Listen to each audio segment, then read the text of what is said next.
Bom dia.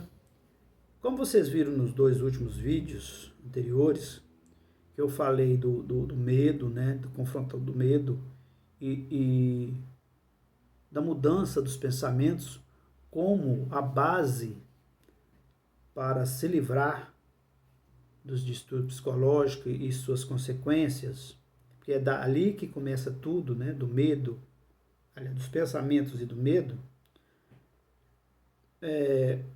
Se a gente conseguir entender primeiro, porque muitos de nós não queremos entender, sejamos sinceros, e aceitar isso, observar seus pensamentos e confrontar os seus medos, já terá dado um grande passo para o equilíbrio. Só que, para isso, precisa a pessoa querer, né? Precisa da pessoa aceitar, precisa da pessoa acreditar, né? Porque, infelizmente, sempre foi nos ensinado que a gente tem que fazer uma coisa só. O que cura distúrbio psicológico é remédio, terapia, né? Eu acredito que tudo que vem de fora vai nos ajudar, sim, tudo. A terapia, o remédio, qualquer outra coisa. Mas se não tiver a crença do paciente, não tiver a vontade, né? Precisa, sim, seguindo o confronto dos medos, né? Os pensamentos equilibrados.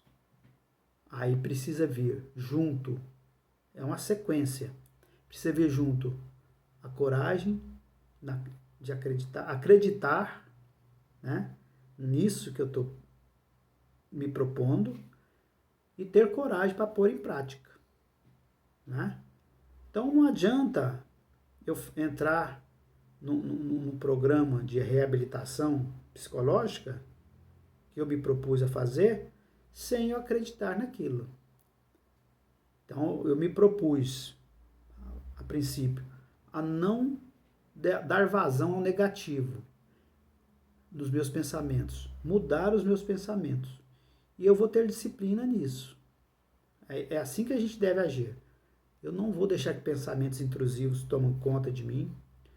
Vou mudar meus pensamentos. E se tiver alguma coisa externa que me faça pensar, que traga esses pensamentos para mim, eu vou evitar isso, como mídia, televisão, como a gente falou, jornais e coisa, comentar de pessoas, evitar pessoas maledicentes, já vai me manter equilibrado. Aí, tá, me propus a confrontar com os medos, debater os medos, não deixar que eles tomem conta, ótimo. Mas nada disso com relação à mudança de pensamento e confrontamento de medos não vai resolver se eu não acreditar nisso. Se eu não me empenhar para provocar essas mudanças. Então, a princípio, precisa que a gente acredite nisso, que a gente se assenhore disso, fala, não, eu preciso mudar, eu tenho que alterar alguma coisa, já tem 10 anos que eu sinto as mesmas coisas, que eu tenho feito uma coisa só, linear, e nada muda. Nada está mudando, então precisa de eu fazer alguma coisa. Se a origem está nos pensamentos, eu vou mudar meus pensamentos. Se os pensamentos causam medo, o que vai gerando ansiedade, que vai gerando os sintomas, que vai provocando as crises, eu vou confrontar os medos. Eu reputo, eu já falei, desde o começo, lá nos primeiros textos do blog, e mesmo agora nos vídeos, eu sempre falo que, no meu entendimento, o pilar do equilíbrio é os pensamentos e os medos. Você controlar isso aí, 80% dos seus problemas estarão resolvidos. Mas, se você não tiver a não acreditar e não tiver força de vontade e não se esforçar para isso, por isso que poucos se equilibram, porque a maioria quer o fácil, né? É a lei de Gerson, né? Já quer a coisa pronta. Ela quer a coisa, sim, tomou o remédio, quer curar. Vai na igreja, quer a cura.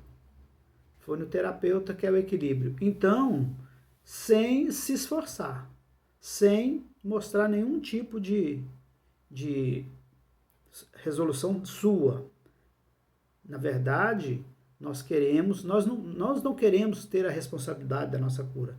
A gente terceiriza para uma pessoa, para uma instituição ou qualquer outra coisa e esperamos o resultado.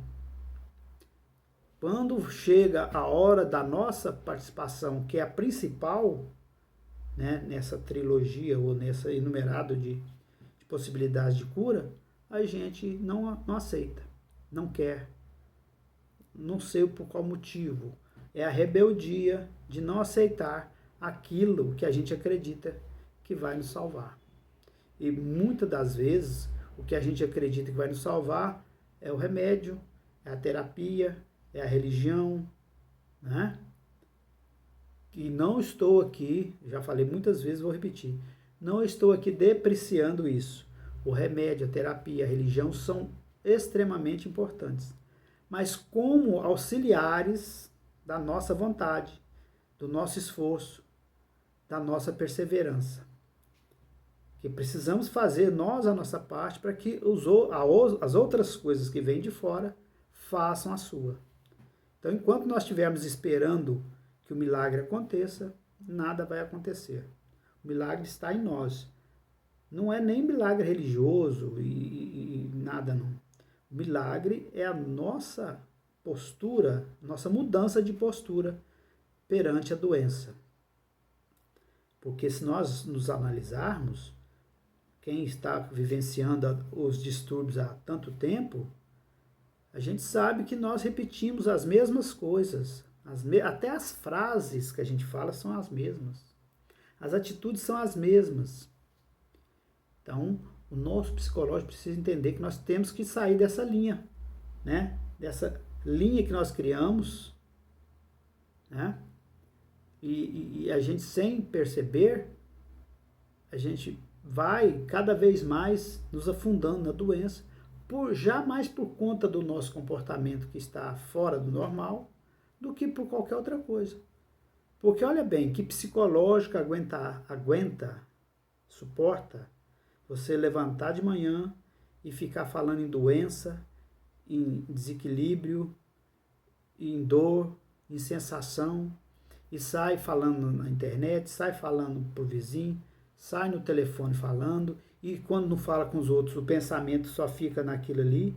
Via de regra, a gente já não fala mais porque o outro lá já não suporta. Mas que psicológico aguenta isso? Chega lá no final da tarde, tá aquele bagaço de pessoa. E muitas das vezes, à noite, já vem aquelas crises mais fortes. E aí a gente já entra naquele processo. Olha como o ciclo é complicado. Chega à noite, a gente já fica com medo de dormir, medo de passar mal. Quando dorme, aquele sono atribulado. E no outro dia, tudo se repete. E a gente, a maioria de nós, não entendemos que nós precisamos cortar esse ciclo. A gente precisa interromper esse ciclo. Porque tudo se repete. É num dia, 2 dias, 3 dias, semana, um mês. Então precisa que a gente interrompa esse ciclo. Como que a gente interrompe o ciclo? Cortando primeiro o pensamento, mudando de atitude.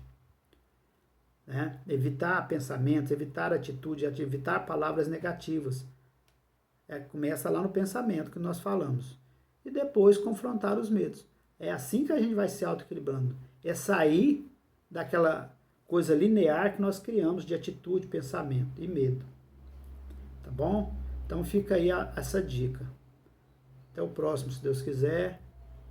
Vamos falando mais aqui, tá? Qualquer coisa vocês podem criticar, colocar sugestões e fazer, a gente tem um feedback aqui. O interesse sempre é de ajudar e de passar a nossa experiência, né? Que a gente também vivenciou e vivencia ainda alguns resquícios dessas coisas, mas a gente vai aprendendo a controlar, tá bom? Fiquem com Deus, até a próxima, se Deus quiser.